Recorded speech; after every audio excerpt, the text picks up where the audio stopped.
आसन्न स्थानीय तह निर्वाचनका लागि देशैभर उम्मेद्वार मनोनयन जारी। यस्तो छ कार्यतालिका। कांग्रेसको घोषणा पत्र सार्वजनिक। सुत्केरीलाई 5,000 भत्ता, किसानलाई 2% ब्याजमा ऋण उपलब्ध गराइने। जनता समाजवादी पार्टीको घोषणा पत्र सार्वजनिक। तनहुँमा ठूला दलका उम्मेद्वार टुंगिएनन्, मनोनयन भोलि मात्रै हुने। पाल्पामा एमाले टुंगायो सबै पालिकाको उम्मेद्वार। पोखरा महानगरमा कांग्रेस नेता विमल बहादुर कार्कीद्वारा बागी उम्मेदवारी दर्ता।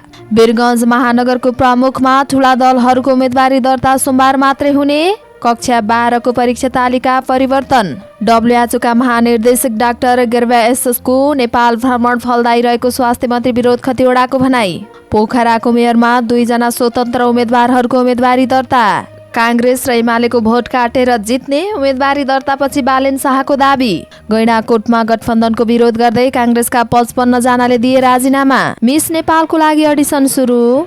दिपेन्द्र के खनालको निर्देशनमा बन्ने के घर के डेरामा सुरक्षा अनुबन्धित। कंगोमा इबोला भाइरसको संक्रमण पुष्टि, 1 जनाको ज्यान गयो। र फुटबल खेलाडी संघको अध्यक्षमा विक्रम लामा चयन।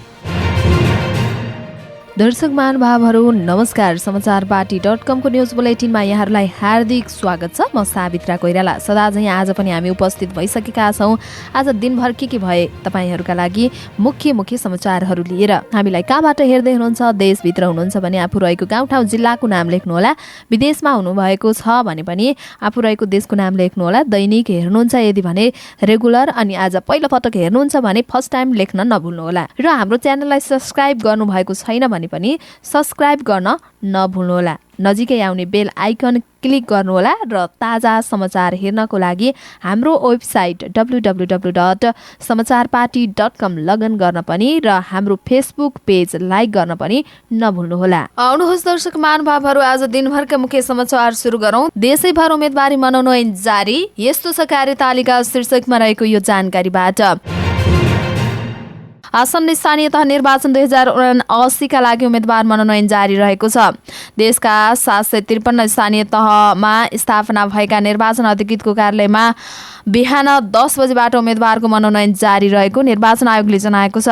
आयोगले आज बिहान 10 देखि अपराह्न 5 बजेसम्म गरेको र सोमबार पनि बिहान 10 देखि अपराह्न 5 बजेसम्म उम्मेदवारले मनोनयन दर्ता गर्न सक्ने कार्यतालिका बनाएको छ।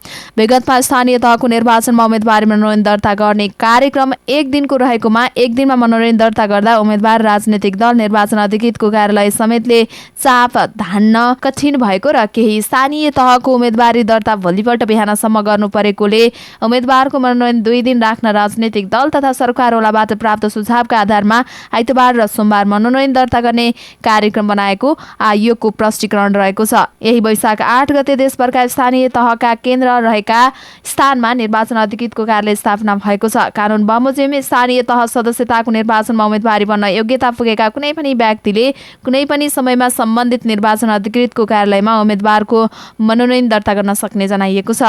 स्थानीय तहका अध्यक्ष, उपाध्यक्ष, प्रमुख र उपप्रमुख पदका लागि उम्मेदवारी दिने व्यक्तिले नेपाली नागरिकताको प्रमाणपत्र, प्रतिलिपि, धरौटी राखेको बैंक भाउचर वा नगद रसिद दलको उम्मेदवारको हकमा सो दलले प्रदान गरेको औपचारिक पत्र र सम्बन्धित स्थानीय तहको कुनै वडाको मतदाता नावलीमा नाम समावेश भएका तथा वडा अध्यक्ष र वडा सदस्यले सम्बन्धित वडाको मतदाता नावलीमा नाम समावेश भएको निस्सा तथा उम्मेदवारको सो घोषणा पेश गर्नुपर्नेछ। नेपाली कांग्रेसले पालिका चुनावका लागि घोषणा पत्र सार्वजनिक गरेको छ। पार्टी केन्द्रीय कार्यालय सानेपामा प्रधानमन्त्री तथा नेपाली कांग्रेसका सभापति शेरबहादुर देउवा र शीर्ष नेताहरूले पार्टीको घोषणा पत्र सार्वजनिक गरेका हुन्। सबल स्थानीय सरकार, समुन्नत गाउँ, समुन्नत नगर मुख्य नारा दिएर बनाएको घोषणा पत्रमा समुन्नत नेपालको जग बसाल्ने बाचा गरिएको छ। हरेक नागरिकलाई कुनै न कुनै उद्यममा जोड्ने, उत्पादन बढाउने, शिक्षा, स्वास्थ्य र पोषणको गुणस्तरमा सुधार ल्याउने, युवा ऊर्जाको बलमा नयाँ प्रविधि मार्फत विकास निर्माणलाई दिगो र तीव्र बनाउने विषय कांग्रेसको घोषणापत्रमा समावेश भएको छ। यस्तै पारदर्शिता र जवाबदेहिता, स्थानीय शासन, सहज र प्रभावकारी सेवा, अनलाइन सेवालाई बढावा, फरक क्षमता भएका गर्भवती, सुत्केरी र दीर्घ रोगीलाई घर घरमै सेवा पुर्याउने र सार्वजनिक विधाका दिन नागरिक एकीकृत सेवा मेला गर्ने कांग्रेसले जनाएको छ। यस्तै राजस्व स्रोतको रचनात्मक प्रयोग, करको दायरा बढाउने तर दर घटाउने, उद्यम व्यवसाय मैत्री कर प्रणाली निर्धारण गर्ने, घरेलु हिंसा, छुवाछुत, दाइजो धूम्रपान र लागु औषध लगायतको नियन्त्रण र नियमन गर्ने उल्लेख गरिएको छ। यस्तै हरेक पालिकामा सुविधा सम्पन्न उत्कृष्टताको केन्द्रको रूपमा एउटा अगुवा विद्यालय बनाउने, विद्यालय छाड्ने दर घटाउने, हरेक पालिकामा व्यावसायिक सिप, निःशुल्क स्यानिटरी प्याड, अभिभावकसँग सहकार्य लगायतका विषयमा काङ्ग्रेसको घोषणापत्रमा उल्लेख छ। यस्तै 10% बजेट स्वास्थ्य क्षेत्रमा छुट्याउनु पर्ने, वडामा आधारभूत स्वास्थ्य केन्द्र, गाउँ नगरमा विशेष सेवा सहितको प्राथमिक अस्पताल तथा उपमहानगर र महानगरमा विशेषज्ञ सेवा सहित अस्पताल बनाउनु पर्ने काङ्ग्रेसको प्रतिबद्धता छ। यस्तै सुत्केरीलाई 5,000 रुपैयाँ सुत्केरी सहायता भत्ता र गर्भवती पोषण प्याकेज दिने उल्लेख छ। यस्तै किसानलाई 2 देखि 4% ब्याजमा ऋण, उन्नत बिउ र पशुपक्षीमा 50% अनुदान, बजारीकरणका लागि कृषि एम्बुलेन्स लगायतका विषयमा पनि काङ्ग्रेसले घोषणापत्रमा समावेश गरेको छ। जनता समाजवादी पार्टी जसपाले जनतामा निराश बढिरहेको अवस्थामा सामन्ती र निरङ्कुश शक्ति सल्बलाउन लागेको जनाएको छ। स्थानीय तहका लागि तयार पारिएको घोषणापत्रमा यस्तो उल्लेख गरिएको हो। आइतबार सार्वजनिक गरिएको घोषणापत्रमा मुलुकको शासन सत्ता विदा भइसकेको शक्ति फेरि भ्रम फैलिएर सल्बलाएको जसपाको आरोप रहेको छ। जसपाका अध्यक्ष उपेन्द्र यादव, संसदीय परिषदका अध्यक्ष बाबुराम भट्टराई लगायतका शीर्ष नेताहरूले सार्वजनिक गरेको घोषणापत्रमा भनिएको छ, मुलुकको आर्थिक वृद्धि न्यून हुन पुगेका साथै आर्थिक असमानता, बेरोजगारी, सामाजिक विभेद, सीमान्तकृत समुदायको बहिष्कार, लोकतन्त्रको सङ्कुचन जस्ता समस्या दिनानुदिन बढिरहेका छन्। यसले गर्दा जनसमुदायमा निराश बढेको छ, जसपाको घोषणापत्रमा लेखिएको छ। यही मौका देखेर देशमा यदाकता सामन्ती निरङ्कुशतावादीहरू तत्त्व सल्बलाउने चेष्टा गर्दैछन्। इतिहासको रङ्गमञ्चबाट विदा भइसकेका यस्ता तत्त्वहरूले अनेकौं झुटा र भ्रमपूर्वक तर्क अघि सार्दै लोकतन्त्र, गणतन्त्र र संघीयता, समावेशिता, सामाजिक न्याय र धर्मनिरपेक्षतालाई बदनाम गर्न षड्यन्त्र गर्दै आएका छन्। जसपाले कसले षड्यन्त्र गरेको भन्ने भने स्पष्ट नगरे पनि पूर्व राजा ज्ञानेन्द्र शाहले पछिल्लो समय जारी गरेको विज्ञप्ति र गरिरहेका गतिविधिप्रति लक्षित गरेको देखिन्छ। आसन्न स्थानीय तहको निर्वाचनका लागि तनहुँमा ठूला राजनैतिक दलले उम्मेदवारी टुङ्गो लगाउन सकेका छैनन्। आइतबार र सोमबार उम्मेदवारी दर्ता गर्ने कार्यतालिका रहेका ठूला राजनैतिक दलले अझै पनि टुङ्गो लगाउन नसकेका हुन्। नेपाली काङ्ग्रेस र नेकपा माओवादी केन्द्र उम्मेदवार छनौटका लागि आन्तरिक बैठकमा व्यस्त रहेको जनाइएको छ। सत्तारूढ दलबीच गठबन्धन गर्ने सहमति भए पनि भागभण्डा नमिलेका कारण समस्या भएको छ। सत्तारूढ दलबीच भागभण्डा मिलाउन पटक पटक बैठक बसे पनि सहमति हुन नसकेको काङ्ग्रेसका तनहुँ का सचिव लक्ष्मी भक्त खनालले जानकारी दिनुभएको हो। भागभण्डा सहित सहमति नजुटेपछि काङ्ग्रेस उम्मेदवार टुङ्गाउनका लागि बैठक बस्नु परेको जनाइएको छ। यसैगरी आइतबार साना दल र स्वतन्त्र उम्मेदवारले मात्रै उम्मेदवारी दर्ता गराएका छन्। मुख्य निर्वाचन अधिकृत एवं जिल्ला न्यायाधीश हरिशचन्द्र ढुङ्गानाले साना दलहरूले मात्रै उम्मेदवारी दर्ता गराएको जानकारी दिनुभयो। नेकपा एमाले पाल्पाले 10वटै स्थानीय तह प्रमुख र उपप्रमुखका उम्मेदवारको टुङ्गो लगाएको छ। नेकपा एमाले पाल्पाको बैठकले जिल्लाध्यक्ष धर्मेन्द्र प्रसाद घिमिरेलाई तानसेन नगरपालिकाको प्रमुख तथा यसअघि कार्यपालिकाका सदस्य रहेकी शशि श्रेष्ठलाई उपप्रमुखमा उम्मेदवारी बनाउने निर्णय गरेको हो। यस्तै रामपुर नगरपालिकाको प्रमुखमा अधिवक्ता शिव अर्याल र उपप्रमुखमा दुर्गा राणाले उम्मेदवारी दिने भएका छन्। निस्ती गाउँपालिकाको अध्यक्षमा मुक्तबहादुर सारू, उपाध्यक्षमा तिरण श्रेष्ठ, पूर्व होलाको अध्यक्षमा नुनबहादुर थापा तथा उपाध्यक्षमा भागीरथी भट्टराई, रम्भाको अध्यक्षमा विष्णुप्रसाद भण्डारी र उपाध्यक्षमा राधादेवी श्रेष्ठले उम्मेदवारी दिने तयारी भएको नेकपा एमाले तानसेन नगरका प्रमुख गुराँस आत्रेयले जानकारी दिनुभएको हो। यस्तै बागनसकालीन गाउँपालिकाको अध्यक्षमा सरस्वती चिदी र उपाध्यक्षमा हरि पाठक, तिनाउ गाउँपालिकाको अध्यक्षमा प्रेम श्रेष्ठ, उपाध्यक्षमा सावित्रा राणा, माथागढी गाउँपालिकाको अध्यक्षमा बहादुर चिदी र उपाध्यक्षमा विष्णु लुङचे, रेब्दीकोट गाउँपालिकाको अध्यक्षमा नारायण बहादुर जेसी र उपाध्यक्षमा लक्ष्मी खनाललाई उम्मेदवारी बनाइनेछ। पोखरा महानगरपालिकाको मेयर पदमा नेपाली काङ्ग्रेसबाट बागी उम्मेदवारी परेको छ। गठबन्धनको विरोध गर्दै काङ्ग्रेस पोखरा 14 का क्षेत्रीय प्रतिनिधि विमल बहादुर कार्कीले मेयरमा स्वतन्त्र उम्मेदवारी दर्ता गराउनु भएको छ। पार्टी नेतृत्वले रुखमा छाप लगाउने बाटोमा अवरोध गरेका कारण आरोप लगाउँदै कार्कीले उम्मेदवारी दिएको बताउनुभयो। पार्टीले सिन्डिकेट लागू गर्यो, हामी काङ्ग्रेस हौं, हामीले कसलाई भोट हाल्ने, गोर्खामा आँखामा भोट हाल्नुस् भन्छन्, मकवानपुरमा गाईमा भोट हाल्नुस् भन्छन्, चितवनमा हँसिया हथौडामा भोट हाल्नुहोस् भन्छन्, अहिले कलममा भोट हाल भनेका छन्। अब हामीले रुखमा भोट हाल्दा पनि कारबाही भोग्नुपर्ने कार्कीले पार्टीभित्र विद्रोहका लागि अघि बढेको बताउनुभयो। स्थानीय तह निर्वाचन अन्तर्गत वीरगञ्ज महानगरपालिकाको प्रमुख उपप्रमुख पदमा ठूला राजनैतिक दलका तर्फबाट सोमबार मात्र उम्मेदवारी दर्ता हुने भएको छ। सत्तारूढ गठबन्धन दलबीच विभिन्न विषयमा सहमति जुटाउन बाँकी रहेको र पार्टीभित्रको आन्तरिक विवाद पनि सल्टाउनु पर्ने भएकाले ठूला दलहरूले सोमबार मात्रै उम्मेदवारी दर्ता गर्ने जनाएका हुन्। गठबन्धनको तर्फबाट वीरगञ्ज महानगरको प्रमुखमा जनता समाजवादी पार्टी नेपालका राजेश मान सिंहले उम्मेदवारी दिएका छन्। उनले सोमबार दिउँसो 2 बजे मात्रै उम्मेदवारी दर्ता गराउने जानकारी दिएको छ।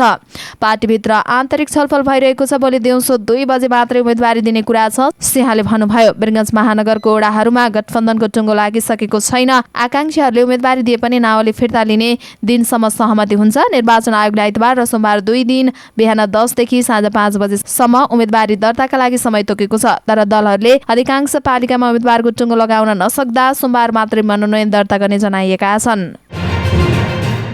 राष्ट्रिय परीक्षा बोर्ड परीक्षा नियन्त्रण कार्यालयले कक्षा 12 को परीक्षाको समय तालिका फेरबदल गरेको छ। बोर्डले आइतबार सूचना प्रकाशित गरी आगामी जेठ 16 देखि 25 गतेसम्म सञ्चालन हुने कक्षा 12 को वार्षिक परीक्षाको समय तालिका केही परिवर्तन गरेको जनाएको हो। सूचनामा कक्षा 12 को वार्षिक परीक्षा बिहान 8 देखि 11 बजेसम्म हुने उल्लेख छ। यसअघि बोर्डले बिहान 11 देखि अपराह्न 2 बजेसम्म परीक्षा सञ्चालन गर्ने समय तालिका सार्वजनिक गरेको थियो। विभिन्न सरकारवालाहरूले समय तालिका परिवर्तन गरिदिन अनुरोध गरेपछि समय तालिका परिवर्तन गरिएको बोर्डले जानकारी दिएको छ। स्वास्थ्य तथा जनसङ्ख्या मन्त्री विनोद खतिवड़ाले विश्व स्वास्थ्य संगठन WHO का महानिर्देशक डाक्टर टेड्रोस अधानोम घेब्रेयेससको नेपाल भ्रमण फलदायी रहेको बताउनु भएको छ। स्वास्थ्य मन्त्रालयमा पत्रकार सम्मेलनको आयोजना गरी WHO का महानिर्देशक डाक्टर घेब्रेयेससले नेपालको 3 दिने भ्रमण गरेकोमा फलदायी भएको बताउनु भएको हो। WHO का महानिर्देशक डाक्टर घेब्रेयेससले भेटवार्ताका क्रममा राष्ट्रिय जनस्वास्थ्य प्रयोगशाला विकासका बारेमा चासो लिनु भएको उहाँले बताउनु भयो। आधुनिक आनुवांशिक प्रयोगशालाको विकास गर्न उपकरण तथा प्रशिक्षणमा सहयोग गर्न इच्छा जाहेर गरेको मन्त्री खतिवड़ाले बताउनुभयो। मन्त्री खतिवड़ाले पर्याप्त रूपमा स्रोत साधन र दक्ष जनशक्ति सुनिश्चित गर्दै आगामी दिनमा जिनी सिक्वेन्सिङ प्रदेश स्तरसम्म पुर्याउने योजना रहेको बताउनुभयो। पोखरा महानगरपालिकाको नयाँ नेतृत्व लिनका लागि 2 जनाले स्वतन्त्र उम्मेदवारी दिएका छन्। अटेरी अभियान चलाइरहेका स्वतन्त्र उम्मेदवार गणेश पौडेल र अर्का स्वतन्त्र उम्मेदवार विमल बहादुर कार्कीले पोखरा महानगरको मेयर पदमा उम्मेदवारी दर्ता गराउनु भएको हो। उहाँहरू दुवै पोखरा 14 का बासिन्दा हुनुहुन्छ। उहाँहरूले आज मुख्य निर्वाचन अधिकृतको कार्यालयमा पुगेर उम्मेदवारी दर्ता गराउनु भएको हो। गणेश पौडेलको समर्थकमा सरोज जेसी र प्रस्तावकमा अप्सरा अधिकारी हुनुहुन्छ। यसैगरी विमल बहादुर कार्कीको प्रस्तावकमा फणेन्द्र कार्की र समर्थकमा किम बहादुर घरती हुनुहुन्छ। यसैगरी पोखरा महानगरपालिका 26 को वडा अध्यक्षमा नारायण प्रसाद आचार्य, पोखरा 3 को वडा अध्यक्षका लागि महेश उदास र पोखरा 30 का वडा अध्यक्षका लागि अनिश गुरुङले स्वतन्त्र उम्मेदवारी दिनु भएको छ। उम्मेदवारी दर्तापछि मेयरका उम्मेदवार गणेश पौडेलले राजनीतिक अकर्मण्यताको विरुद्धमा आफूले महानगरको मेयर पदको उम्मेदवारी दिएको बताउनुभयो। पालिकामा दलीय भन्दा पनि स्वतन्त्र उम्मेदवारहरूले बढी काम गर्न सक्छन् भन्ने मान्यता स्थापित गर्नका लागि उम्मेदवारी दर्ता गराएको उहाँले बताउनुभयो। उम्मेदवारहरूको नाम टुङ्गो नलागेपछि ठूला राजनैतिक दल भने भोलि मात्रै उम्मेदवारी दर्ता गराउने भनेका छन्। काठमाडौँ महानगरको मेयर पदको उम्मेदवारी दिएका स्वतन्त्र उम्मेदवार बालेन शाहले आफूले काठमाडौँ महानगरपालिकामा कांग्रेस र एमालेको भोट काटेर जित्ने दावी गर्नु भएको छ। उहाँले एउटा वैकल्पिक शक्तिले अर्को वैकल्पिक शक्तिलाई स्वीकार गर्नुपर्ने भन्दै म कांग्रेस र एमालेको भोट काटेर जित्छु। उहाँले काठमाडौँ महानगरपालिकामा मतदाता मध्ये 1.5 लाख मतदाता स्वतन्त्र रहेकोले आफूले जित्ने आधार त्यही बनाएको बताउनु भएको हो। तीमध्ये 1.5 लाख स्वतन्त्र मतदाता छन्। 90,835 भोट ल्याएर जित्छु। उम्मेदवारी दर्तापछि सञ्चारकर्मीसँग कुराकानी गर्दै शाहको भनाइरहेको छ। उहाँले आफ्नो उम्मेदवारी काठमाडौँवासीको समस्या समाधान गर्ने समेत भएको बताउनुभयो। पहिलाको जस्तो दुःख नभोग्ने, खानेपानीको समस्या हुन नदिने मेरा प्राथमिकता हुन्, शाहको भनाइ छ। शाह उम्मेदवारी दर्ता गर्न राष्ट्रिय झण्डा उडेर आफ्ना समर्थक सहित पुग्नु भएको थियो। नवलपुरको गैंडाकोट नगरपालिकामा गठबन्धनको विरोध गर्दै वडा सभापति सहित 55 जनाले कांग्रेस कार्यकर्ताले सामूहिक राजीनामा घोषणा गरेका छन्। नेपाली कांग्रेस गैंडाकोट नगर कमिटी वडा नम्बर 8 ले गठबन्धनको विरोध गर्दै नगर सभापति समक्ष राजीनामा दिएका हुन्। वडा सभापति रामप्रसाद सापकोटा सहित वडा समितिमा आबद्ध रहेका सबैले नगर सभापति बद्री सापकोटा समक्ष राजीनामा दिएका हुन्। राजीनामा पत्रमा 55 जनाको हस्ताक्षर रहेको छ। नेपाली कांग्रेसको नगर कमिटी कार्यालयमा दबावमूलक तथा सामूहिक राजीनामा कार्यक्रममा अधिवेशनमा सहभागी वडा सभापति रामप्रसाद सापकोटा सहित कांग्रेस कार्यकर्ताले कांग्रेस मास्न पाइँदैन, गठबन्धन चाहिँदैन, नेपाली कांग्रेस जिन्दाबाद, गठबन्धन मुर्दाबाद जस्तो चर्को नाराबाजी पनि गरेका थिए। मिस नेपाल 2022 को देशव्यापी अडिसन सुरु भएको छ। पोखराको लेक साइटमा आइतबार भएको अडिसनमा 25 युवतीले भाग लिएका थिए। निकै ट्यालेन्ट प्रतिस्पर्धीहरू अडिसनमा आउनु भएको छ। कतिपय सहभागी अन्तिम 10 सम्म जान सक्ने देखेका छौं। अडिसनमा निर्णायक मध्येकी एक शोभा केसीले भन्नुभयो, अडिसनमा पूर्व मिस नेपाल मलिना जोशी र पूर्व मिस नेपाल इन्टरनेशनल मीरा कक्षपति निर्णायकको रूपमा थिए। बाँकी अडिसन वैशाख 23 गते वीरगञ्ज, 20 गते नेपालगञ्ज र सुर्खेतमा, त्यस्तै गरी 23 गते धनगढी र 25 गते धरानमा हुने आयोजक संस्था द हिडर ट्रेजरले जनाएको छ। दीपेन्द्र के खनालको निर्देशनमा बन्न लागेको फिल्म के घर के डेरामा अभिनेत्री सुरक्षा पन्त अनुबन्धित भएकी छन्। शुक्रबार निर्माण टिमले सुरक्षालाई फिल्मको मुख्य भूमिकामा अनुबन्धित गरेको हो। फिल्ममा सुरक्षाको प्रवेशसँगै 4 जना मुख्य कलाकार फाइनल भएका छन्। अभिनेता दयाङ राई, विपिन कार्की, वर्षा राउत र रविन्द्र झा यसैगरी यसअघि नै अनुबन्धित भइसकेका थिए। के घर के डेरा वैशाख 22 गतेबाट छायाङ्कनमा जानेछ। फिल्मको सम्पूर्ण छायाङ्कन काठमाडौँमै गरिने निर्माण टिमले जनाएको छ। A+ इन्टरटेनमेन्टको ब्यानरमा शरद श्रेष्ठ, राजीव श्रेष्ठ र किरण महर्जन निर्माता रहेको फिल्ममा कार्यकारी निर्माता युवराज कार्की हुन्। प्रजातान्त्रिक गणतन्त्र कङ्गोमा इबोला भाइरसको संक्रमण पुष्टि भएको छ। कङ्गोको इक्वेटर प्रान्त माबाङ्डा क्षेत्रमा इबोला भाइरसबाट एकजनाको ज्यान गएको र उनमा संक्रमण पुष्टि भएको स्वास्थ्य मन्त्री जिनले विज्ञप्ति मार्फत जानकारी दिनुभएको छ। त्यहाँ अहिलेसम्म एउटा मात्रै केस पुष्टि भएको विश्व स्वास्थ्य संगठन WHO ले जनाएको छ। ज्यान गुमाउनेमा 31 वर्षका पुरुष रहेको CNN ले जनाएको छ। इबोला संक्रमण भएका बिरामीहरूको सम्पर्कमा आएका जो कोहीलाई पनि पहिचान गरी निगरानीमा राखिनेछ। सन् 2018 यता कङ्गोमा इक्वेटर प्रान्तमा यो तेस्रो प्रकोप हो। विक्रम लामाको अध्यक्षतामा फुटबल खेलाडी संघको नयाँ कार्यसमिति चयन भएको छ। अखिल नेपाल फुटबल संघ एन्फाको असार 6 गते हुने केन्द्रीय निर्वाचनको लागि र प्रतिनिधि छनौट तथा नयाँ कार्यसमिति छनौटका लागि आइतबार भएको बैठकले राष्ट्रिय खेलाडी लामालाई चयन गरेको हो। एन्फाको चुनावमा फुटबल खेलाडी संघको 1 जनाले मतदान गर्ने अधिकार पाउनेछ। आजको बैठकले उपाध्यक्षमा राष्ट्रिय टोलीका नियमित सदस्य र नेपालबाट खेलिसकेका खेलाडीहरू विवेक कुथु, सुजल श्रेष्ठ र विजय महर्जनलाई चयन गरेको छ। यसै रञ्जित धिमाल, अनन्त तामाङ, विशाल राई, विमल घरती मगर, सरोज दाहाल, रोहित चन्द र विशाल श्रेष्ठ सदस्य चुनिएका छन्। एन्फाका अध्यक्ष कर्मा छिरिङ शेर्पाले नवनिर्वाचित खेलाडी संघको कार्यसमितिलाई कार्यकालको सफलताको शुभकामना समेत दिनुभएको छ। हवस् त दर्शक महानुभावहरू, आज दिनभरका मुख्य समाचारहरू यति नै। हामीले प्रस्तुत गरेका समाचारहरू प्रति तपाईँको धारणा के छ तल कमेन्ट बक्समा कमेन्ट गर्न नभुल्नुहोला। पलपलको न्युज अपडेटका लागि हाम्रो च्यानललाई सब्स्क्राइब गर्नुहोला, नजिकै आउने बेल आइकनलाई क्लिक पनि गर्नुहोला र पलपलको न्युज अपडेटका साथ फेरि हाम्रो भेट हुने नै छ। तपाईँ समाचारपाटी.com हेर्दै गर्नुहोला। नमस्कार।